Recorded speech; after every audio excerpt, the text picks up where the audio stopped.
అరే ఎర్ర బుక్ అని వాళ్ళు ఇప్పుడు ఎర్ర బుక్ రాజ్యాంగం అని భయపడిపోతున్నారు రా స్వామి. మొన్నటి వరకు మీసాలు మెలేసి అబే నాకేమవుతుందో తోపుతురం ఏమన్నారు ఆయన తమ్మినేని గారు, రథం ఏదో వస్తుందంట, అందరికి కస అన్నాడు, అయిపోయింది.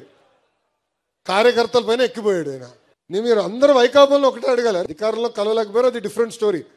ప్రతిపక్షంలో ఉన్నాడు, ప్రతిపక్ష హోదా కూడా లేదు, పులివెందుల ఎమ్మెల్యేనే, ఫుల్ టైం ఉంది, ఎందుకు మిమ్మల్ని కలవట్లేదు? కనీసం ఇప్పుడు కూడా కలవట్లే, ఒక్క ఫోటో కూడా దిగట్లా.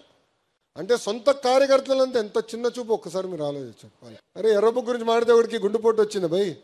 ఇంకొకటి పరిస్థితి ఎలా ఉందో మీకు బాగా తెలుసు కదా, ఏదో మాట్లాడేశాడు. నా గురించి మాట్లాడినప్పుడు నేను బాధపడలా. ఎప్పుడైతే మా తల్లి జోలికి వచ్చాడో ఆనాడే నేను ఫిక్స్ అయ్యా, టైం వస్తుంది మీకు చూపిస్తారా ఒక్కొక్కటి సంగతి. చూశారు కదా పరిస్థితి. ఏనా తల్లి జోలికి వస్తే వదిలిపెడతాం మనం?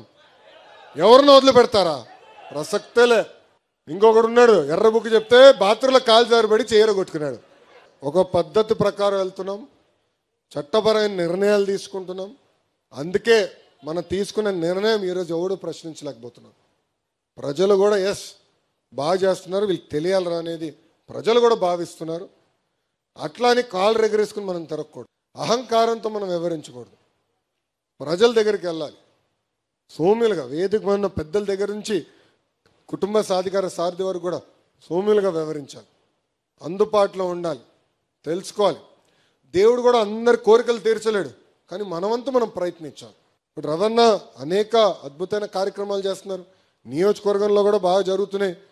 కానీ నేను కోరేది కూడా ఏంటంటే, మన వార్డు అధ్యక్షులు ఉంటారు, మండల అధ్యక్షులు ఉంటారు, అధికారులు వాళ్ళు గుర్తించాలా, వాళ్ళు అడిగింది కోరిన పనులు చేయాల్సిన బాధ్యత కూడా వాళ్ళ పైన ఉంది. అలాంటి డైరెక్షన్ ఇవ్వాల్సిన అవసరం కూడా రవాణా పైన ఉంది.